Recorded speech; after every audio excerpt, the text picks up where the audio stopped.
మరి విని ఆత్మీయం పొందాం. అందుకు సహాయకరంగా ఆదికాండము 10వ అధ్యాయము పదవ అధ్యాయం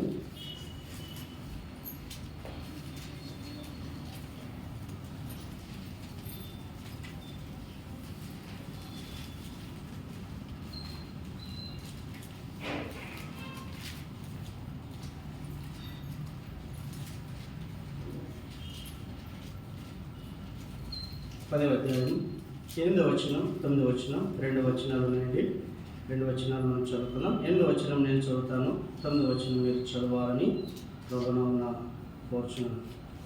ఆదికాండము 10వ అధ్యాయం 8వ వచనం 9వ వచనం ఒక వచనం నేను మరొక వచనం మీరు చదవాలని ప్రభుత్వం చేస్తున్నాను. కూసు నిమ్రోదుల కరెను అతను భూమి మీద పరాక్రమశాలయుటకు ఆరంభించను.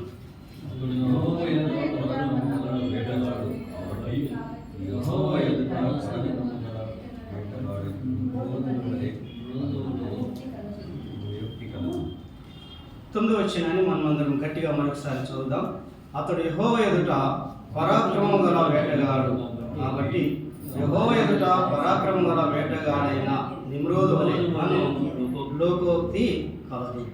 దేవుడు అనే వాక్యాన్ని దీవించినాక ప్రభు మనతో మాట్లాడాలన్న చిన్న ప్రార్థన చేసుకుందాం.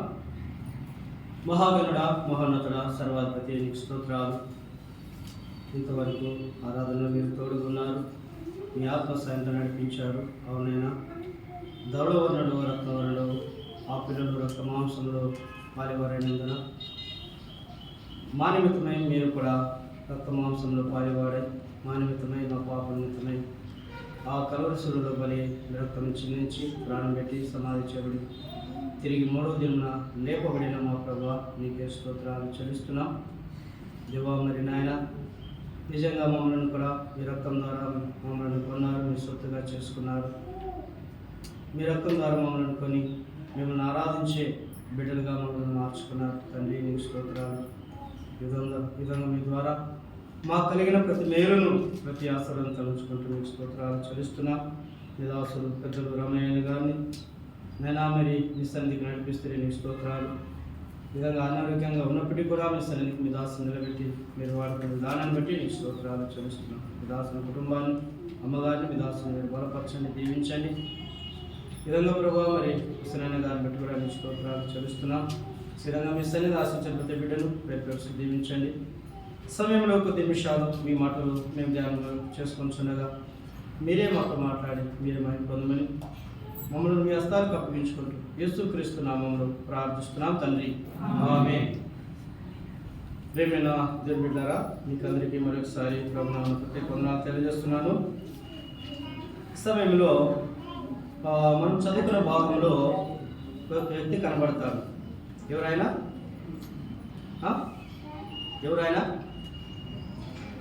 అతడు యెహోవా ఎదుట పరాక్రమం గల వేటగాడు కాబట్టి యెహోవా ఎదుట పరాక్రమం గల వేటగాడైన నిమ్రోదు వలె అను లోకోక్తి కలదు. 8-9 వచనాల్లో ఒక వ్యక్తి మనకు కనబడుతున్నాడు. ఎవరైనా నిమ్రోద్.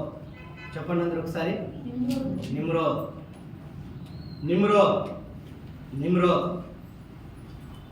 నిమ్రోద్ అంటే అతని పేరుకి అర్థం ఏం తెలుసా? దైవద్రోహి. ఏ పేరు? దైవద్రోహి.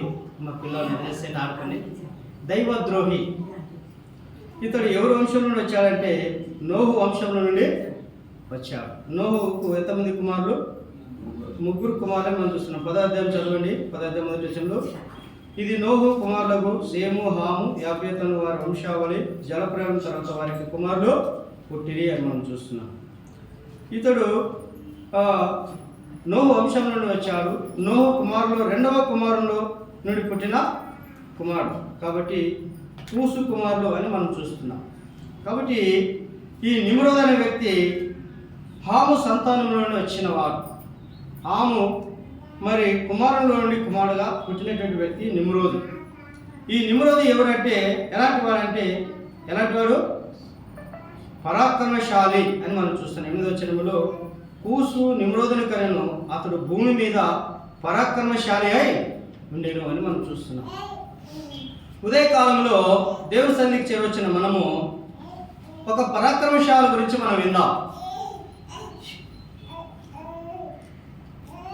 ఒక పరాక్రమశాలి, అతని గురించి ఒక సామెత కూడా రాయబడిందంట. 9వ వచనంలో మనం చూస్తే అతడు యెహోవా ఎదుట పరాక్రమం గల వేటగాడు అని ఉంది. అలాగనే అతని గురించి ఏం రాయబడిందంట, మరి ఏమిందంట, నిమ్రోదు వలె అను లోకోక్తి కలదు. ఏమై లోకోక్తి అంట, అతడు పరాక్రమశాలి ఒక సామెత కూడా అతని గురించి రాయబడినట్లుగా మనం చూస్తున్నాం. పిల్లలు మరి అతడు మరి పరాక్రమం గల వేటగాడని, అతడు పరాక్రమం గల వ్యక్తి అని మనం చూస్తున్నాం. మరి నిజంగా అతడు ఎలాంటి వాడంటే యెహోవా ఎదుట పరాక్రమం గలవాడు అని మనం చూస్తాం. నిజంగా ఆ వంశం నుండి ఆ వ్యక్తి అలా ఉండడం చాలా సంతోషకరము. అయితే పిల్లరా, లేఖనాల్లో మనం చూసి మరి ఇతని గురించి ఎక్కువగా రాయబడలేదు, కానీ మొదటి దినవృత్తాంతంలో 1వ అధ్యాయం 10వ వచనంలో కూడా ఇంతే రాయబడ్డాయి. ఆ తర్వాత ఇతడు ఏమయ్యాడు, ఎలాగున్నాడో తెలియదు, కానీ ఇతని గురించినటువంటి లేఖన భాగాలు 2 భాగాల్లో మనము చూస్తున్నాం. ఇతడు కూసు కుమారుడు, ఇతడు యెహోవా ఎదుట పరాక్రమశాలి అని మనం చూస్తున్నాం. నిమ్రోద్ అనగా దైవద్రోహి అని కూడా మనము విన్నాం. నిజంగా మరి అతడు దేవునికి ఎలాగ జీవించాడో ముందు దినాల్లో రాబడలేదు, కానీ అయితే అతడు యెహోవా ఎదుట పరాక్రమశాలి అని మనం చూస్తున్నాం. ప్రేమను దేవుని బిడ్డలారా, పరిశుద్ధ గ్రంథంలో ఆ రీతిగా మనం చూసినప్పుడు మనకు కొందరు పరాక్రమశాలు కనబడతారు కదా. చెప్పండి మీరే, మనకు తెలిసిన వాళ్ళు ఉన్నారు. గిద్యోను పరాక్రమశాలి అని అన్నగారు తెలియజేస్తున్నాడు. అవునండి, యుద్ధంలో గిద్యోను తన సైన్యాన్ని నుండి పెట్టుకుని చిన్న సైన్యంతో గొప్ప సైన్యాన్ని జయించినటువంటి గిద్యోను అని కూడా మనం చూస్తున్నాం. అలాగూ సంసోను కదా, ఒక్క దినం ముందే 300 నక్కలు పట్టుకుని కదా ఫిలిస్తీన్ల యొక్క పొలాలన్నీ పాడలేపినటువంటి మరి సంసోను కూడా మనం చూస్తున్నాం. సంసోను కూడా ఒక మహా పరాక్రమశాలిని కూడా మనం చెప్పవచ్చు.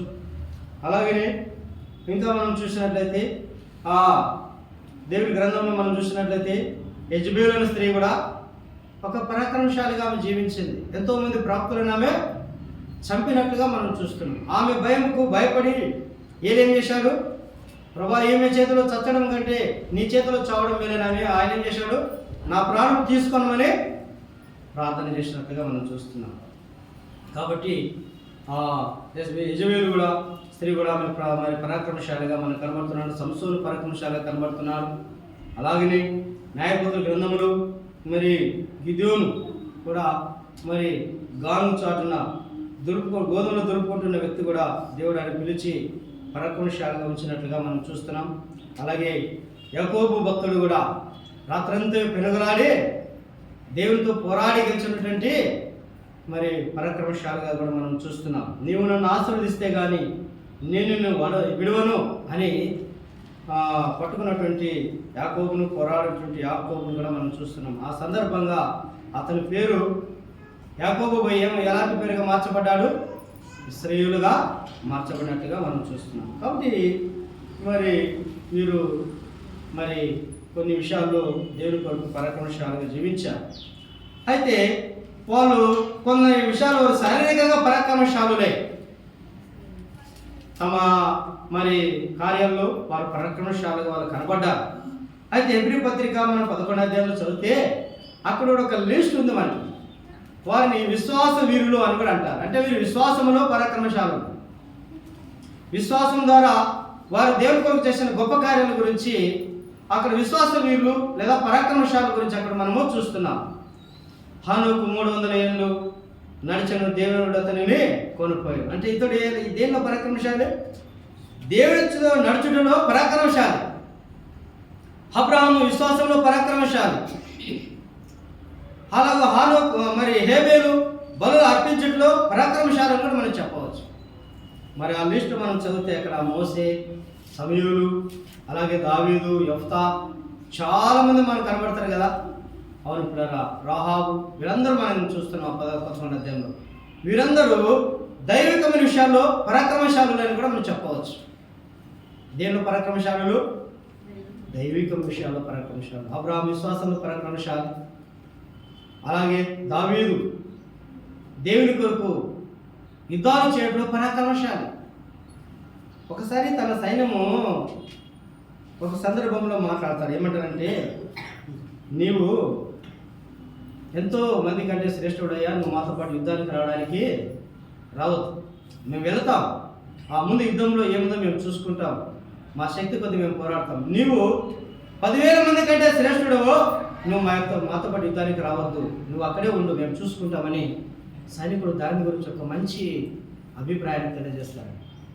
పిల్లరా, నిజంగా ఎందుకు ఈ మాటలు చెప్తానంటే, లోకరీతిలో ఎంతోమంది పరాక్రమశాలులు ఉన్నారు, దైవ గ్రంథంలో దైవ విషయాల్లో పరాక్రమశాలులు ఉన్నారు, దేవుని కొరకు పడినటువంటి వారు ఉన్నారు.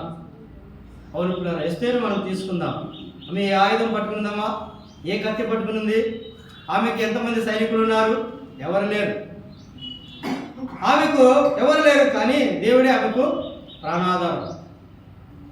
ఆమె మరి ఉపవాసం ఉండి రాజు సముఖంలో కనిపెట్టి తన ప్రజలు వచ్చినటువంటి ఉగ్రత నుండి ఆమె కాపాడడానికి ఆమె సిద్ధంగా ఉన్నట్లుగా మనం చూస్తున్నాం. రాజు ఆమె మనం విని యూదులకు క్షేమాన్ని కలిగించినటువంటి ఎస్తేరు రాణిగా మనం చూస్తున్నాం. ఆమె దేవుని కొరకు పోరాడి దేవుని ప్రజల క్షేమం కోరి పోరాడినటువంటి ఒక మంచి మరి ఆత్మీయురాలు అని కూడా మనం చెప్పవచ్చు కదా. ఆమె ఏం కోరింది? తన రాజ్యంలో నాకు ఒక బంగ్లా, నాకు ఒక ఫలానా ఆస్తి అని కోరాలి. ఏం కోరింది? యూదులు నా వారు చావడానికి ఏం కారణం, వారు ఏం తప్పు చేశారు? ఆమె రాజుతో మనవి చేయగా ఆమె మనం వరకు చట్టము వేయబడినటువంటి ఆ చట్టము కొట్టివేయబడింది. అయితే యూదులకు క్షేమాన్ని కలిగించినటువంటి ఎస్తేరుగా మనం చూస్తున్నాం. కాబట్టి ఆమె కూడా ఒక దేవుని కొరకు పోరాడి దేవుని ప్రజల కొరకు పోరాడినటువంటి జయశాలి పరాక్రమశాలి అని కూడా మనం చెప్పవచ్చు. మంచిది. అయితే ఉదయకాలంలో మన మధ్యలో మరి లోకంలో మనం కూడా ఏ విషయంలో మనం పరాక్రమశాలులము అని మిమ్మల్ని ఒక మాట అడుగుతాను. నీ మాటలో నువ్వు పరాక్రమశాలి కావచ్చు, నీ జ్ఞానంలో నువ్వు పరాక్రమశాలి కావచ్చు, నీ హోదాలో నువ్వు పరాక్రమశాలి కావచ్చు, నీవు ఇంకా ఇతర కార్యాలలో పరాక్రమశాలి కావచ్చు. నన్ను మించిన వారు ఎవరు లేరని నువ్వు అనుకోవచ్చు. మంచిదే. కానీ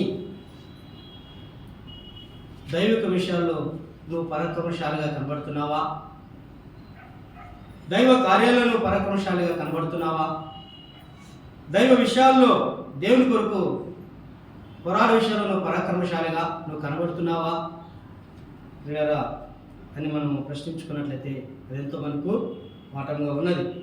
ప్రియులారా, మరి లేఖనాల్లో మనం చూసినట్లయితే దేవుని గ్రంథంలో ఎవరు పరాక్రమశాలని మనం చూసినట్లయితే మరి ఎబ్రీ పత్రిక 11వ అధ్యాయంలో విశ్వాస వీరులే పరాక్రమశాలని కూడా మనం చూసాం. అయితే ప్రియులారా, మరి కొన్ని మాటలు మనం చూసినట్లయితే, ఉదాహరణకు నేను మరి పెద్దలు ఉన్నారు కాబట్టి ప్రభునందు ఆశ్రయించడానికి ప్రభువే మన కాలమని తెలియజేస్తున్నాను.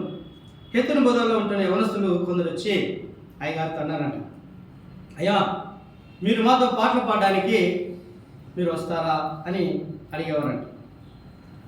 ఇలాగూ వాళ్ళు వచ్చి మాటి అడగడం, మేము కూడా నీతో పాటలు పాడతాం, మీరు మాతో పాటు వస్తారా పాటలు పాడేకి అని అడిగారు.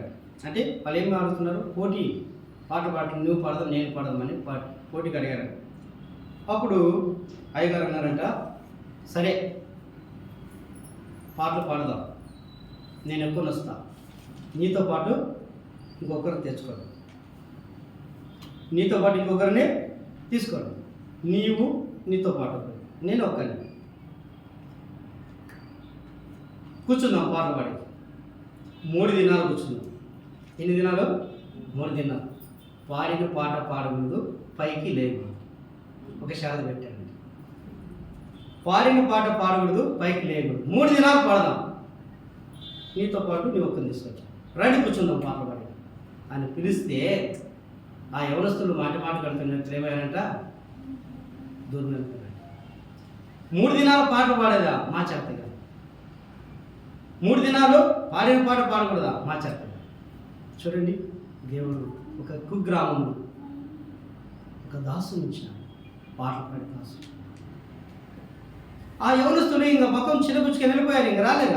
ఆ యొక్క షరతులకి వాళ్ళు తట్టుకోలేక నిలబడలేక ఏమైపోయారు, రాలేదు. మళ్ళీ వచ్చి అడిగారంటే వాళ్ళు అడగలేదంటే మళ్ళీ పాట పాడదాం. చూడండి, దేవుడు తన దాసుని కుగ్రామంలో దేవుని కొరకు ఒక ఆత్మీయ స్తంభంగా ఒక పరాక్రమశాలలో ఉంచాడు. మనం ఎంతో స్తుతించదగినటువంటి మాట. మరి ఇప్పుడు అయ్యగారు చెప్పారు 60 ఏళ్ళ నుండి నేను ఏ ప్రత్యేకమైన పాట పాడను, కానీ పాడిన పాటలే పాడతాను, నాకు తెలిసిన పాటలే పాడతాను. మంచిది ప్రియులారా, నిజంగా దేవుని అలాగా ప్రాంతం నుంచి అక్కడున్న అనేకులు ఆత్మీయులుగా బలపడడానికి, అనేకులు రక్షణార్థం పొందడానికి ఆయన ఒక మూల కారణంగా ఆ విలేజ్లో ఉంచారు. ఆ విషయాలు మనం ఎంతగానో ప్రభువును స్తుతించబోతున్నాం. కాబట్టి మనము కూడా లేఖనాలు చదివితే మనం దేనిలో పరాక్రమశాలను, నిమ్రోద్ అయితే యెహోవాతో పోరాడడానికైనా పరాక్రమశాలని చూపబడింది. అసలు నా అంశము ఏం చెప్పాలనుకున్నానంటే, మత్తయి సువార్త 5వ అధ్యాయంలో కొండ మీద ప్రసంగం, సమాధానపరచువారు ధన్యులు. మరెవరు చెప్పలమా? సమాధానపరచువారు ధన్యులు, మరెవరు చెప్పాలి? సమాధానపరచువారు ధన్యులు, వారు దేవుని కుమారులు. ఎవరు దేవుని కుమారులు, ఎవరు సమాధానపరుస్తారు అనే అంశంపై నేను మాట్లాడాలనుకున్నాను. కానీ 2020వ సంవత్సరంలో దేవుని కొరకు మనం ఒక పరాక్రమశాలలాగా ఉండాలని సందేశాన్ని అందించడానికి ప్రభు నన్ను బలపరిచాడు. కాబట్టి ఈ లోకంలో మనము అనేక విషయాలు పరాక్రమశాలమే.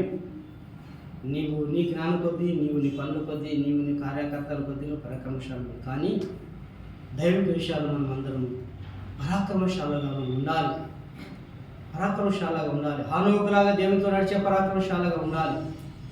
మరి ఎరుకో పట్టణాన్ని కూల్చిన పరాక్రమశాలగా మనం ఉండాలి కదా. ఇంకా మనం చూసినట్లయితే యెఫ్తా, గిదెయోను, మరి సంసోను, వీళ్ళందరూ అక్కడ లిస్టులో మనకు కనబడతారు. దేవుని కొరకు మనం పరాక్రమశాలగా మనం ఉండాలి. దేవుని కొరకు మనం పరాక్రమశాలగా ఉండాలంటే ఏమి చేస్తే మనం దేవుని కొరకు పరాక్రమశాలగా ఉంటాము, ఎలా ఉంటే పరాక్రమశాలగా ఉంటామని కొన్ని లేఖన భాగాలు ఉన్నాయి. వాటిని మనం జ్ఞాపకం చేసుకుందాం. మరి ప్రియులరా, నాకు ఒక ముస్లిం పరిచయం. ఆ ముస్లిం ఎలాంటి వాడు అంటే పిచ్చివాడు. ఎవరో పిచ్చివాడు, ఆఫ్ మెంటాలిటీ మ్యాన్ అని చెప్పవచ్చు. నేనే ఒక రోజు మధ్యరాత్రి దిగాడు, ఏదో కొనుక్కుంటూ వచ్చాడు. ఇంకా ఏం చేయాలని అర్థం కాక, ఏం పెద్దయా టీ తాగుతారా అని అడిగాడు. ఇస్తే తాగుతా లేకపోతే పోతా అన్నాడు. ఏమన్నాడు? ఇస్తే తాగుతా లేకపోతే పోతా అన్నాడు. సరే మంచిది కానీ టీ ఇస్తాను, నీ చేతికి 4 ఉంగరాలు ఉన్నాయి కదా, 4 ఏళ్ళకి 4 ఉంగరాలు పెట్టావు కదా, ఆ 4 ఉంగరాల్లో పెద్దమ్మ ఏ ఉంగరం పెట్టిందని అడిగా. ఏమడిగా? నీ చేతికి 4 ఉంగరాలు ఉన్నాయి, ఆ 4 ఉంగరాల్లో పెద్దమ్మ ఏ ఉంగరం పెట్టిందని అడిగా. అతనికి ఆ పిచ్చితనం పోయి పక్కకి వెళ్ళి నక్కుంటూ ఆహా మీ పెద్దమ్మ ఏడు ఉంగరం పెడుతుందిలే, నాకు టీ నేను తాగుతాను. సరే టీ ఇచ్చాను, తాగాడు. టీ ఇస్తే అతను కింద పోస్తాడు, మళ్ళీ తాగుతాడు, మళ్ళీ కింద పోస్తాడు. ఏమి నేను టీ ఇస్తే నేను కింద పోస్తాను, నీకు ఇంకోసారి ఏమన్నా? లేదు నేను అలాగే తాగేదాన్ని. సరే తాగాను. మళ్ళీ ఒక 6 నెలల తర్వాత మళ్ళీ రోడ్డు బయటకు పోతే నేను ఉపయోగం మళ్ళీ కనపడ్డాడు. నేను మాట్లాడి ఉంటున్నాను. మళ్ళీ వచ్చాడు మన రాత్రి. వచ్చి ఏమి ఇక్కడ వచ్చావు నువ్వు అన్నాడు. అవును ఇప్పుడే ఇక్కడ ఉన్నాను అన్న. టీ తాగుతావు అన్న. టీ తాగు.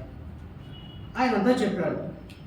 ఎందుకు ఈ మాట చెప్తున్నట్టే మీరే తర్వాత చెప్తారు. ఆ యొక్క పిచ్చి తాత అని చెప్తున్నాడు. ఏం చెప్తున్నాడు? నేను బద్రీనాథ్కి వెళ్ళొచ్చాను, తిరుపతికి వెళ్ళొచ్చాను, పుట్టపర్తికి వెళ్ళొచ్చాను, ఈ మధ్యలో కాశీకి వెళ్ళాను. కాశీకి వెళ్తుంటే అక్కడేదో నదులు అంటాము, నదులు పారుతున్నట్ట, రంగురంగులుగా పారుతున్నట్ట. తెల్లది ఎర్రది నదులు 3 రంగులు బస్సులో పారుతున్నాయి అక్కడ అన్నాడు. పారుతాయిలే మంచిది ఏమన్నాను. అక్కడ వెళ్తే స్నానం చేసి కొత్త బట్టలు అక్కడ ఉన్న వాళ్ళకి ఇస్తారు. అక్కడ స్నానం చేసిన వాళ్ళకి ఎలాంటి బట్టలు ఇస్తారన్నాను. ఒక తెల్లవి ఎర్ర రంగు తరాలు ఇస్తారు, అవి కట్టుకోవాలని అక్కడ స్నానం చేసిన వాళ్ళకి అని చెప్పి మంచిది అన్న. ఇందుకు నువ్వు తిరుపతికి వెళ్ళావు, సాయిబాబాకి వెళ్ళావు, పుట్టపర్తికి వెళ్ళావు, తర్వాత కాశీకి వెళ్ళావు, బద్రీనాథ్కి వెళ్ళావు, ఇంకెక్కడికి వెళ్ళావు అన్నాను. గుత్తికి వెళ్ళాను అన్నాను. మంచిది, చాలా సంతోషం. ఇందుకు నేను ఒక మాట అడుగుతున్నాను. ఇన్ని స్థలాలు తిరిగి వచ్చావు కదా, ఎవరు గొప్పవారు దేవుళ్ళలో అని అడిగాను. ఏమని అడిగాను? ఎవరు గొప్పవారు? ఇన్ని స్థలాలు తిరిగి వచ్చాం, ఇన్ని చోట్ల దేవస్థానాలకు వెళ్ళొచ్చాం, ఎవరు గొప్పవారు చెప్పు అన్నాను. ఒక పిచ్చి తాత ఏమని చెప్పాడు తెలుసా? అబ్బా యేసు ప్రభు గొప్పవాడప్ప, ఆయన బలవంతుడప్ప, ఆయన మహాపరాక్రమశాలప్ప, ఆయన చాలా గొప్పవాడప్ప, అబ్బో ఆయన పేరు చాలా గొప్పదప్ప అన్నాడు. వెంటనే నేను అంత సంతోషపడాలంటే అంత సంతోషపడ్డాను. ఎందుకు తెలుసా? మనం నమ్ముకున్న ప్రభు ఎంత గొప్పవాడు, మనం సేవిస్తున్న ప్రభు ఎంత గొప్పవాడు, మనం ఆరాధిస్తున్న దేవుడు ఎంత గొప్పవాడు. ఈ పిచ్చి తాత ఊళ్ళో తిరిగి వచ్చాడు, అన్నీ చూశాడు, కానీ ఎవరు గొప్పవాడు అనుకున్నాడు? యేసు ప్రభువే గొప్పవాడు, యేసు ప్రభువే నిజుడు, యేసు ప్రభువే రక్షకుడు, యేసు ప్రభువే శాంతి సమాధానం ఇచ్చేవాడు. ఆయన చెప్పే మాటలు నాన్నగారు చెప్పేదండి, ఆయన చెప్పే మాటలు. పిల్లరా, నిజంగా దేవుని ఎంతగానో స్తుతించాను అసలు. ప్రభువా, ఇలాంటి తాతలు నేను ప్రత్యక్షపరుచుకున్నావా? ఇలాంటి దేవుడని, జయశాలి దేవుడని నువ్వు రుజువుపరుచుకున్నావా? నీకు స్తోత్రం దేవా అని ఆ తెల్లవారుజామున మాట్లాడుతూ సంతోషించి దేవుడు స్తుతించాను. చూడండి, దేవుడు అంటే ఎంత గొప్పవాడో ఆ పిచ్చి తాత చెప్పాడంటే మనం ఎంత మరి జ్ఞాపకం చేస్తుంది ఏదో స్తుతించగలం. కాబట్టి పిల్లరా, అలాగే మనము మన దేవుళ్ళలో పరాక్రమశాలి, కార్యాలు చేయడానికి పరాక్రమశాలి, పాపుల కొరకు ప్రాణం పెట్టడానికి పరాక్రమశాలి, రక్తం చిందించడంలో పరాక్రమశాలి, తిరిగి లేచడానికి పరాక్రమశాలి.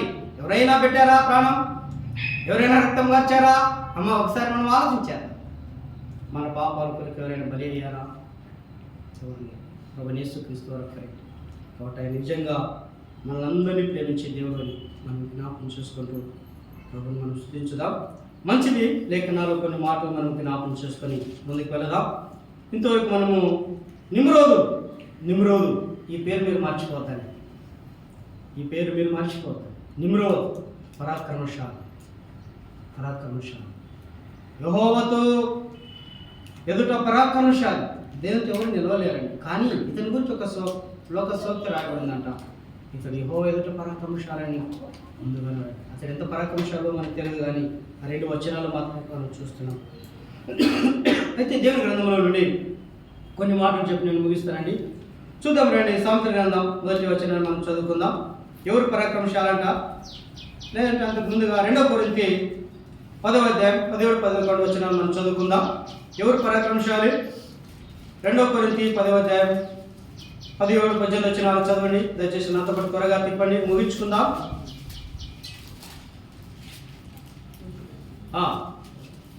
అతిశయించేవాడు ప్రభునందు అతిశయింపవలెను, ప్రభు మెచ్చుకునేవాడు యోగుడు, కానీ తను మెచ్చుకునేవాడు ఎవరు పరాక్రమశాలమా?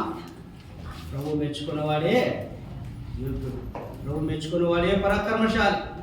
తాను మెచ్చుకునేవాడు పరాక్రమశాలి కాదని మనం చూస్తున్నాం. అలాగే సామెతల గ్రంథం 19వ అధ్యాయం 1వ వచనం చదవమండి. దయచేసి నాతో పాటు తిప్పండి. నేను చెప్పే మాటలు కొన్నిసార్లు మీకు తాకవచ్చు, కానీ ప్రభు వాక్యం మిమ్మల్ని తాకును గాక. 19వ వచనం మనం చదువుకుందాం. ఏమంటున్నాడు? బుద్ధిహీనుడై తన పెదవులతో మూర్ఖంగా మాట్లాడు వాని కంటే యథార్థంగా ప్రవర్తించు దరిద్రుడే. ఎవరు పరాక్రమశాలి? యథార్థంగా ప్రవర్తించు దరిద్రుడే శ్రేష్ఠుడు. కాబట్టి పిల్లరా, ఎవరు పరాక్రమశాలి అంటే దేవుని కొరకు యథార్థంగా బ్రతుకువారే పరాక్రమశాలి. ప్రభు మెప్పును కోరి బ్రతుకువారే పరాక్రమశాలులు అని కూడా మనం చెప్పవచ్చు. అలాగే సామెతలు 16 పక్కనే 16:32 వచ్చింది. చదవండి ఎవరైనా. 32 వచ్చింది. పరాక్రమశాలి కంటే దీర్ఘశాంతం గల వాడు శ్రేష్ఠుడు. ఇంతవరకు నేను చెప్పాను కదా, పరాక్రమశాలి కంటే దీర్ఘశాంతం గలవాడు శ్రేష్ఠుడు. ఎవరంట? పరాక్రమశాలి కంటే దీర్ఘం శాంతం గలవాడు శ్రేష్ఠుడు. ఏదో మాట నింగండి. పట్టణము పట్టుకుని వాని కంటే తన మనస్సును స్వాధీనపరుచుకున్నాడు. పట్టణము పట్టుకుని వాని కంటే ఏమిటంట? ఎవరు శ్రేష్ఠుడంట? ఎవరు పరాక్రమశాలంట? మనసును స్వాధీనం ఉంచుకోవాలి. ఎవరు పరాక్రమశాలి? ఒక గొప్ప పట్టణాన్ని పట్టుకునే రాజు కంటే ఎవరు పరాక్రమశాలంట? మనసును స్వాధీనపరుచుకున్నవాడు. ఈ మనసు గురించి సైంటిస్ట్ ఏం చెప్పారంటే అతివేగంగా పరిగెత్తేది ఏదంటే మనసు అని చెప్పారు. ఏదంటే అతివేగంగా పరిగెత్తేది మనసు. ఈ మనసు గురించి అదే జ్ఞాని తెలియజేస్తున్నాడు. ఆ ప్రసంగి 6:9 చూద్దాం. ఈ మనసు ఎలాగ ఉంటుందంట, ఎలాగ పరిగెత్తిస్తుందో చూద్దాం. ప్రసంగి 6:9 చదవండి. 6:9 వచ్చింది. మనసు ఆడి ఆశలు కలిగి తిరుగులాడుట కన్నా ఎదుటనున్న దాన్ని అనుభవించుట మేలు కదా. మనసు ఏం చేస్తుందంట? ఆడి ఆశలు కలిగి తిప్పుతుందంట. అయితే తన మనసును స్వాధీనపరుచుకున్నవాడు శ్రేష్ఠుడు అని మనం చూస్తాం. కాబట్టి ఎవరు శ్రేష్ఠులు? ప్రభు మెచ్చుకున్నవాడే పరాక్రమశాలి. ఎవరు శాలి? యథార్థంగా ప్రవర్తించే దరిద్రుడే పరాక్రమశాలి అని మనం చూస్తున్నాం. ఎవరు శ్రేష్ఠుడు అంటే అదే సామెతలు 18:18 మనం చూద్దామండి. సామెతలు 18:18 ఏముంది చదవండి. అది పరిక్రమశాలను సమాధానపరచును, బలమైన పట్టణంను వశపరచుకున్న కంటే ఒకని చేత అన్యాయము నొందిన సహోదరుని వశపరచుకున్నట శ్రేష్టమని మనం చూస్తున్నాం. కాబట్టి ఇక్కడ మనం చూస్తున్నాము బుద్ధి వచ్చునని నీ కుమారుని శిక్షింపము కాదు 18 కదా. 18 ఏముందంటే చీట్లు వేయట వివాదములు మానును, అది పరాక్రమశాలను సమాధానపరచును అని మనం చూస్తున్నాం. కాబట్టి ఈ భాగాలు మనం చూసినట్లయితే ఎవరు పరాక్రమశాలు అని మనం చూసాం. అలాగే మనం చూసినట్లయితే ప్రసంగి గ్రంథంలో కూడా 7వ అధ్యాయం 7-8 వచనంలో మనం చూద్దామండి. ప్రసంగి 7-8 చదవండి. ప్రసంగి 7వ అధ్యాయం 8 వచనంలో ఏముందంటే కార్య ఆరంభము కంటే కార్య అంతము మేలు. అక్కడ మాట ఉంది, అహంకారం గల వాని కంటే శాంతం గలవాడు ఎవరు పరాక్రమశాలమ్మా? ఎవరు పరాక్రమశాలయ్యా? శాంతంగా ఉన్నవాడు పరాక్రమశాలి. మన జీవితంలో మనం కూడా క్రీస్తు నమ్ముకున్న మనం పరాక్రమశాలను ఎవరంటే శాంతంగా కలిగి ఉండటం పరాక్రమశాలి అని మనం చూస్తున్నాం. కాబట్టి మరి ఇంకెవరు పరాక్రమశాలని మనం చూసినట్లయితే సామెతలు 15:16 మనం చూద్దామండి. అక్కడ పక్కనే ఉంటాయి.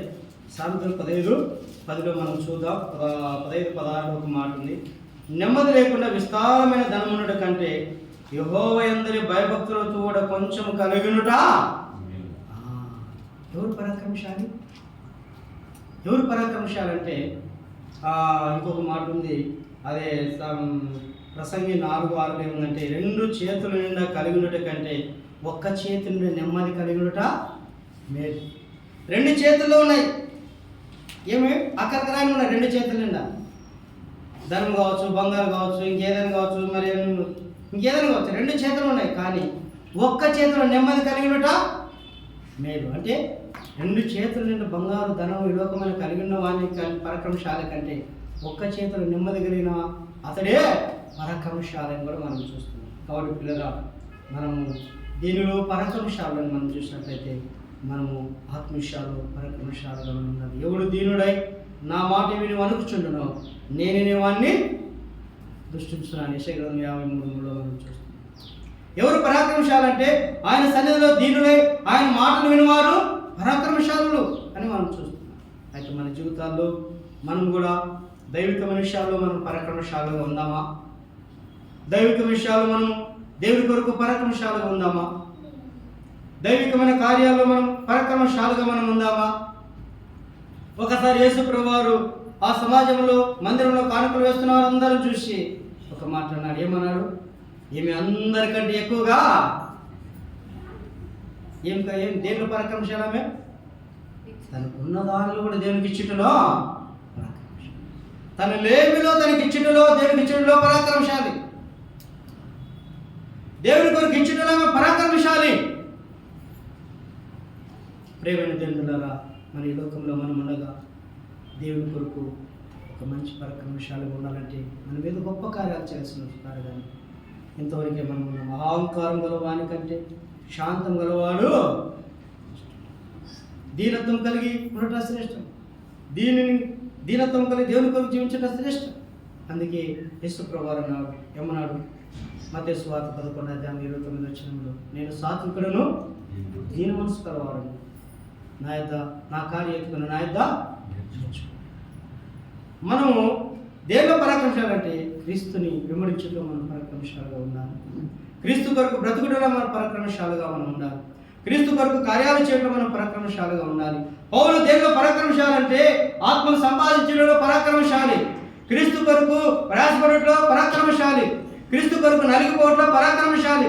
క్రీస్తు కొరకు హతసాక్షిలో పరాక్రమశాలి అని మనం చెప్పవచ్చు. ప్రేమితులారా, మనం కొన్ని లోకంలో అన్ని విషయాలు మనం పరాక్రమశాలి నేను లేదంటలేదు. నీ జ్ఞానములు, నీ బుద్ధులు, నీ కార్యాలు, నీ నడవడులు నీవు పరాక్రమశాలివే. అయితే దైవిక విషయాల్లో మనం ఎలా ఉన్నాం, ఎలాంటి కార్యాలు కలిగి మనం సాగుతున్నాం, దేవుడి మందిరములు మనం ఎలాంటి కార్యాలు చేస్తూ దేవుడి కొరకు మనం సాగుతున్నాం.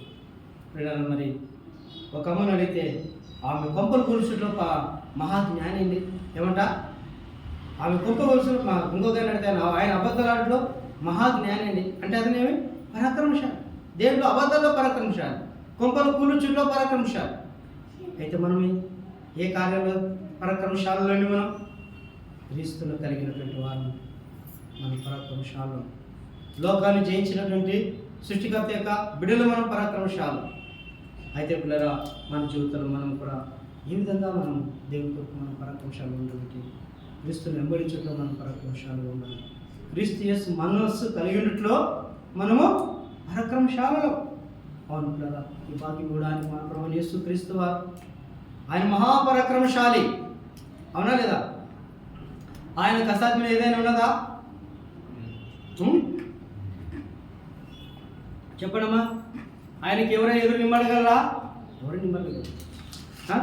ఆయనకి ఎవరు కూడా ముందుకు తాకలేరు.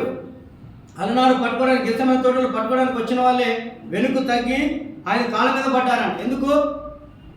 ఆయన అంత ప్రభావం కలిగినటువంటి ఆయనకి ఎవరు నిలవలేరు. అయితే అలాంటి ప్రభువారు మహాపరాక్రమశాలి, మహాబలవంతుడు, మహా జ్ఞాని, మహా మరి శక్తిమంతుడు. ఆయన ఏమయ్యాడు? నీ కోసం నా కోసం ఆయన రక్త మాంసంలో పాలివాడయ్యాడని మనం చూసాం.